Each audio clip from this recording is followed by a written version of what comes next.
It's time to present Scott duPont to bring you another episode of Finance Your Movie with tips and strategies to help you get your money to tell your story. It's time!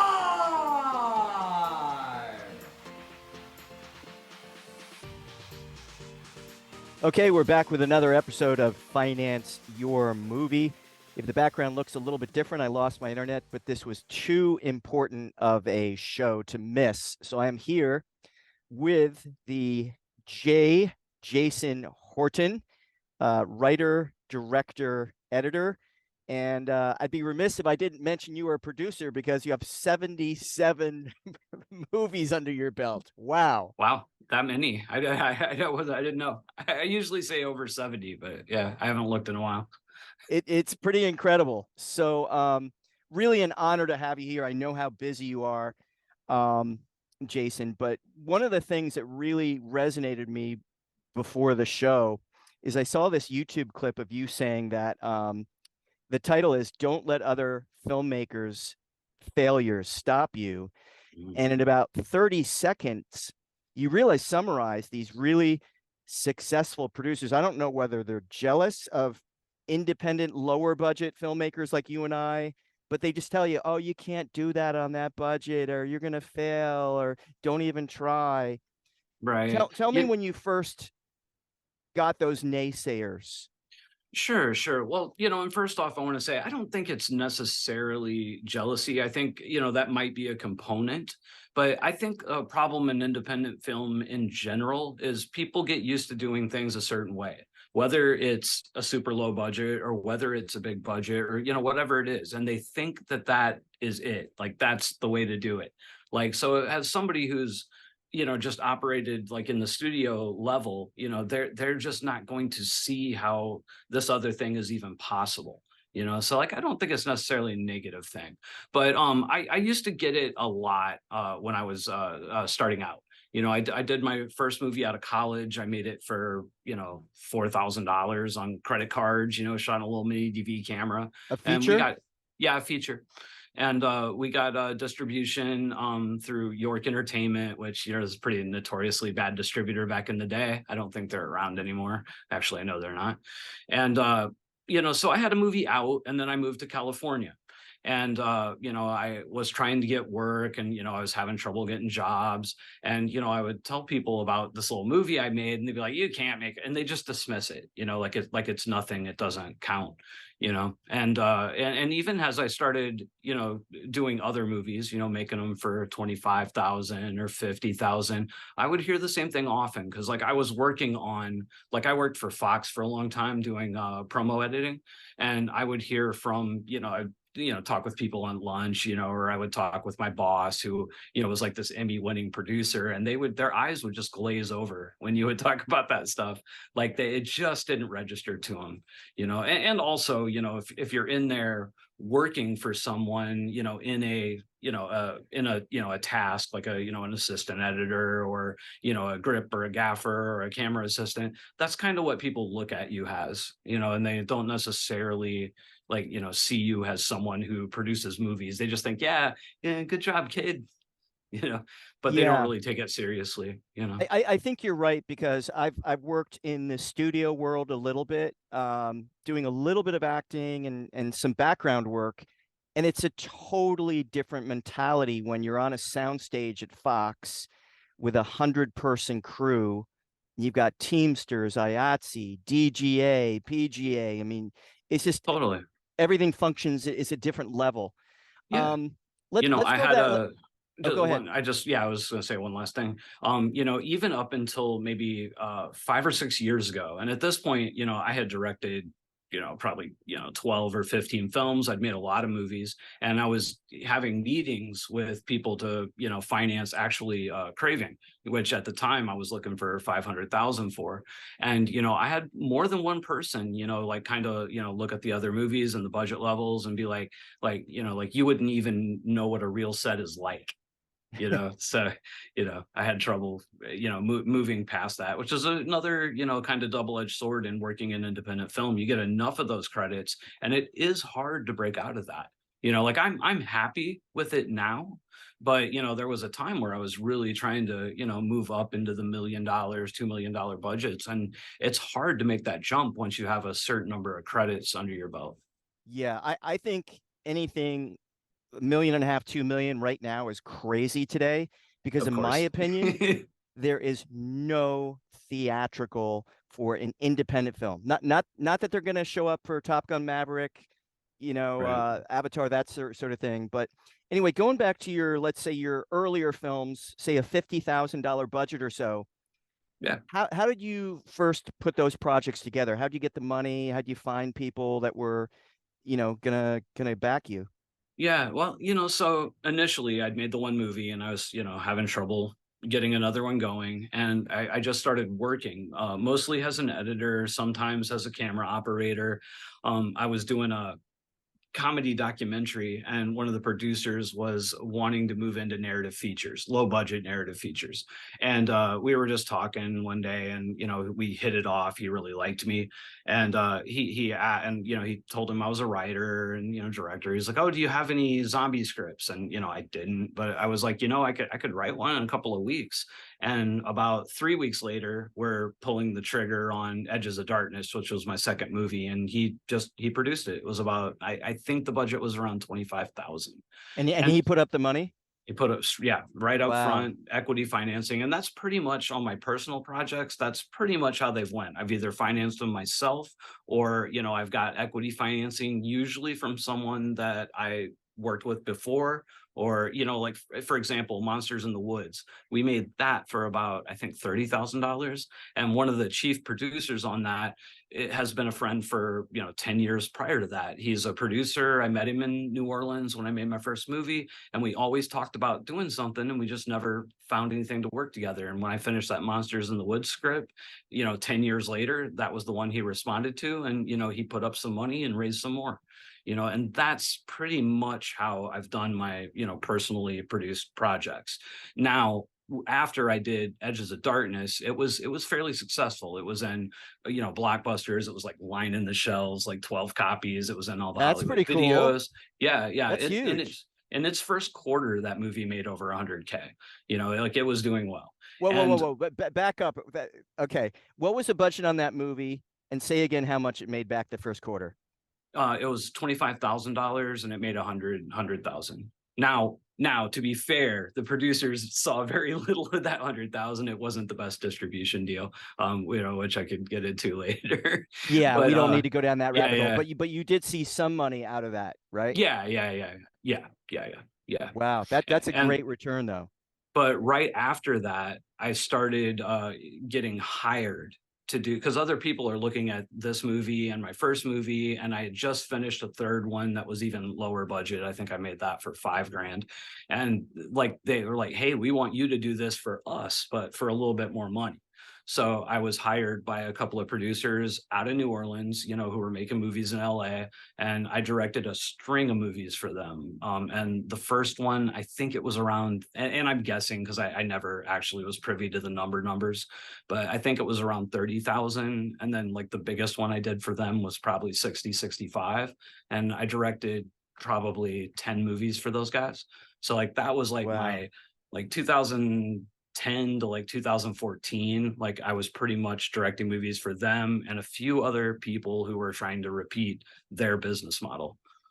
And each one, they would put up the money, you would get a writer director fee, and then just go off and make the money, right? Yeah, that was pretty much it. And on those movies, and that's actually what inspired me to kind of go off on my own, because I did, like I said, about 10 movies for these guys, and they're not like like big $1 million hits, but if you look at collectively the money that those movies were earning, we're talking in the millions. And I had no back end stake on them whatsoever. I got paid a nominal fee up front, and which you can imagine what it is if you're making a $50,000 movie. It's not much. And so here I was, say 2015, I'd done all these movies and I was pretty much flat busted broke.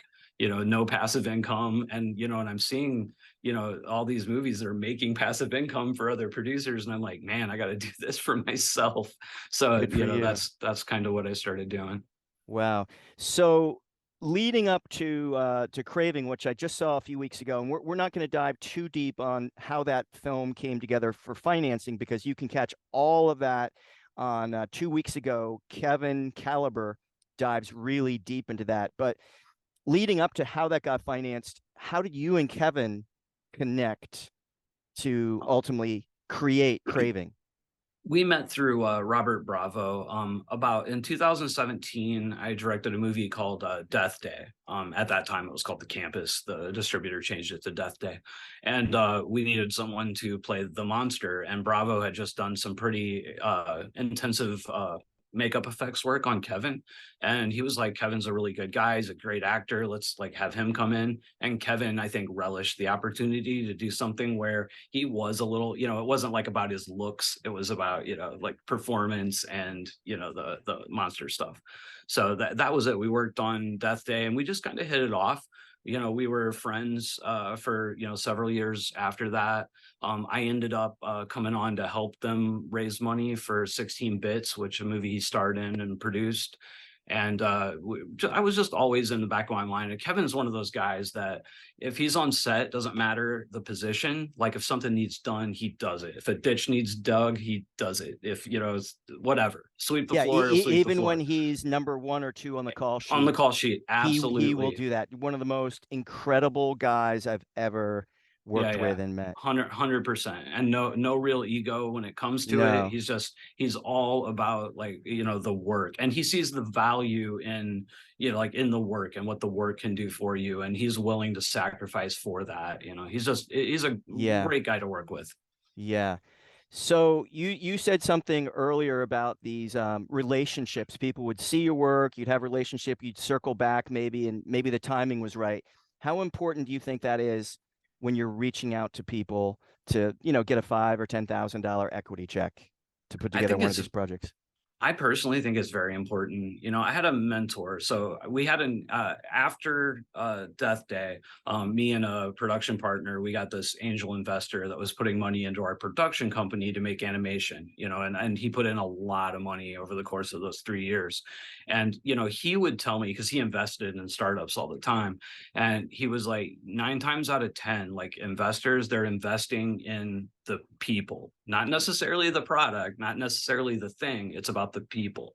And I've found that to be true. Like I honestly don't think any project that I've ever got financed in equity was really about the project. It was more like the people liked me. They trusted me to deliver, and I could have made anything and they wouldn't have cared. You know what I mean?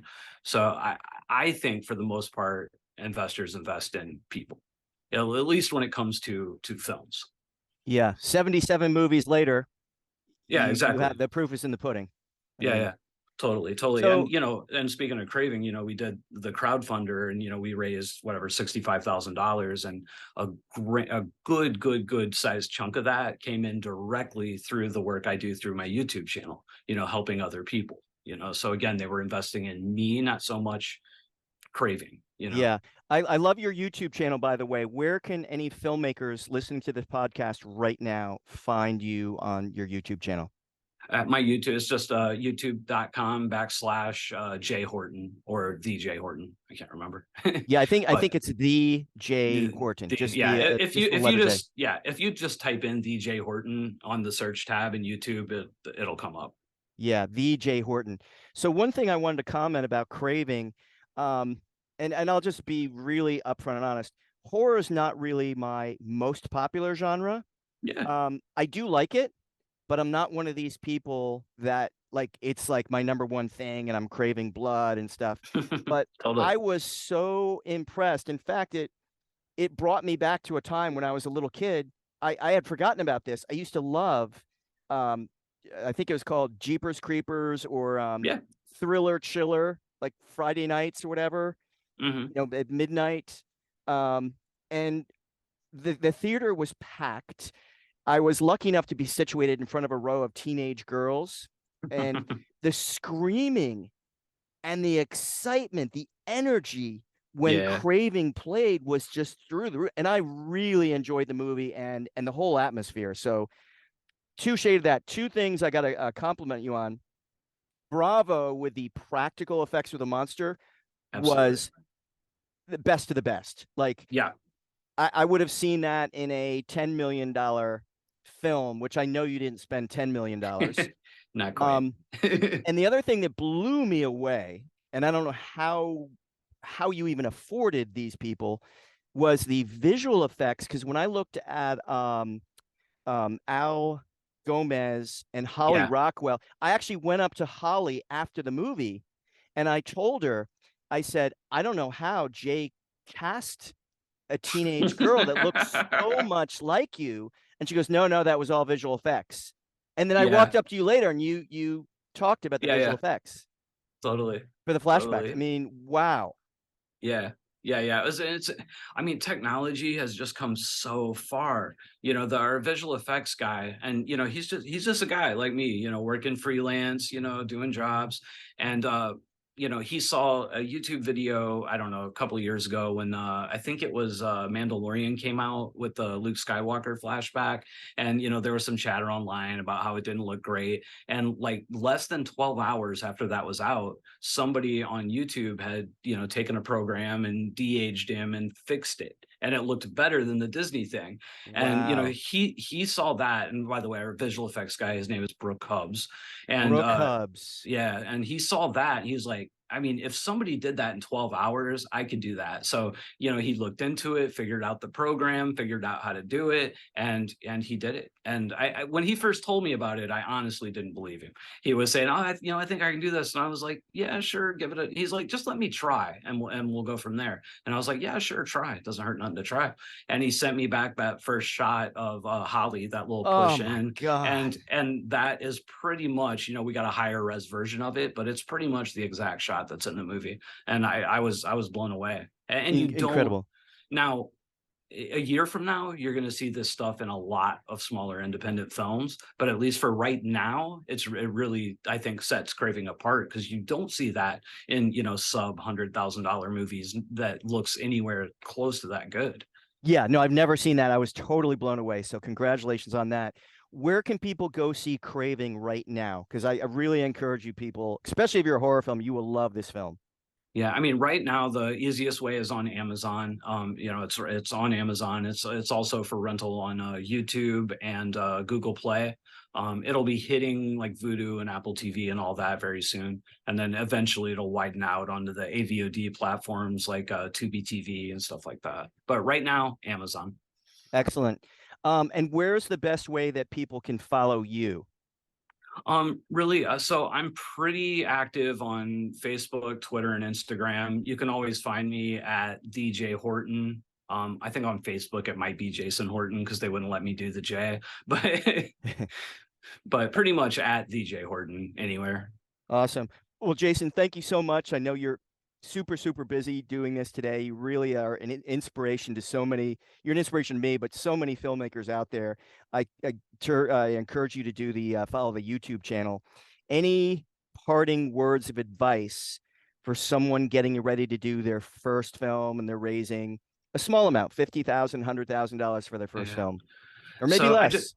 I just did an interview with a distributor, and he said this, and I think it's really true. I think if you're going to be in it for the long run, you have to have realistic expectations, and if you make a 50 grand movie, if you make a 250 grand movie, you got to understand that a good chunk of independent films don't make their money back. Like, it is a tough business, and it doesn't always have to do with how good or bad your movie is. You might have an excellent movie and it just doesn't hit.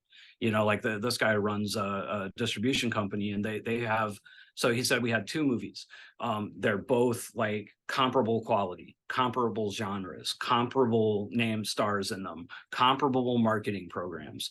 One of them made like 500 grand in its first 6 months. One of them made $500, and they're, Wow. you know what I mean? And there's no objective difference. I know that's a hard pill to swallow for filmmakers, because everybody needs to believe that if you just put your nose to the grindstone and you work really hard and you do your best and you do everything right, it's going to work out. And it doesn't always. So like, and I don't say that to discourage people, but you just, for me, my success, or my modicum of success, has come because I never gave up. I just kept making movies. And like I said, I've produced over 70 now, and there's probably a third of those that like never made a dime, of like $5-6, and a lot of them came early on. And if I had just given, I mean, I didn't see much money out of my first probably 4 movies. Like eventually I did, but in those first, like, say 5-6 years, I mean, hardly anything at all. And a lot of people would give up. I see it all the time. Yeah. Filmmakers Yeah. go in and they put like $100,000. They save up a bunch of movie. Maybe they mortgage their house, or they borrow from their parents or friends or family, and they overextend themselves and they kill themselves to make this movie, thinking it's going to make a bunch of money or lead to another bigger thing. And it doesn't always. And it doesn't always have to do with the quality of the movie. So just, Yeah. I think realistic expectations. If you're gonna get in to filmmaking, you better damn sure love it. And my honest advice is, if there is anything else in life that you can do and enjoy, like do that. A lot of easier ways to make money, for sure. Yeah, absolutely. So and, on and that, well, go ahead. one last thing, and making movies has become like cheaper and cheaper and easier and easier. Like, there is a class of filmmaker out there right now that has day jobs. They make 1 or 2 movies a year with for $10,000 or $5,000, kind of like a hobby. Like, it's a little more than a hobby, because they're they are making money on them, but like, they're not putting all their eggs in that basket. Yeah. You don't have to put all your eggs in the basket, unless that's just what you have to do. That story you just shared, about 2 comparable films, one made $500, one made 500,000. Obviously, there's no guarantees. Right. Is there anything that the distributor told you, or your advice, that can put the odds in your favor, like marketing, social media? Oh, totally. I mean, there's a ton of things you can do to increase the odds. What are some of the things you would recommend to filmmakers just to increase the odds? Yeah, I mean, thinking about your genre when you start, like, are you in a more, and I'm not saying to just chase marketable genres, it also needs to be genuine. You need to love it. But, like, what is the audience for that? Actually, you know what? Let's not even say pick a genre. Let's say whatever genre you decide to work in, like, start thinking about how you're going to reach that audience. Where do people that watch those types of movies, where do they congregate? How are you going to reach them? How is this movie going to appeal to them? How is it going to stand out in a flooded marketplace? Because it is a flooded marketplace right now. I'd say, like, start putting on your marketing hat even at the very beginning. Like, I am prepping for a movie that I'm fundraising for now, and I Zoom record every meeting. I everything. So, like, when I start promotion on this movie, I got little, like, Zoom clips talking to the actors. I got Zoom clips talking to the DP. I got Zoom clips talking to potential investors, if they so allow it. You know what I mean? And, like, always thinking about, having material to promote your movie. Awesome. In case anyone from our Millionaire Flicks audience is watching this right now, what is the next film you're prepping and raising money for? So the next one I'm doing is called A Hard Place. It's a much bigger movie than Craving, at least triple the budget. It's a monster versus monster movie about a group of criminals that are on the lam, and they end up in the middle of this feud between the monsters that rule the day and the creatures that rule the night. It takes place in like the Ozarks. It'll be up in the mountains. And it's kind of a Hatfield McCoy monster versus monster movie. Yeah. Cool. But Hard Place? Hard Place. Yeah. Hard Place. Okay. So there you have it. If anyone's listening from our Millionaire Flicks audience, follow the J Horton on social media and ask about Hard Place, and you might just be able to be a participant or be some sort of producer. Jay Horton, thank you so much. I wish you all the best on Craving and your new upcoming project, Hard Place. Awesome. Thank you. Thanks for listening. And remember, it's time! There's never been a better time to make your own indie film And if you have a dream project you're excited about and 100% committed to getting it funded, go to financeyourmovie.com and click on the green telephone button. You'll see our calendar, and if you find an open spot, grab it. You'll get a one-on-one call with me or one of my partners. It will be the best hour you've ever spent getting clarity and strategy towards financing your movie. Thanks for listening, and we'll catch you next week.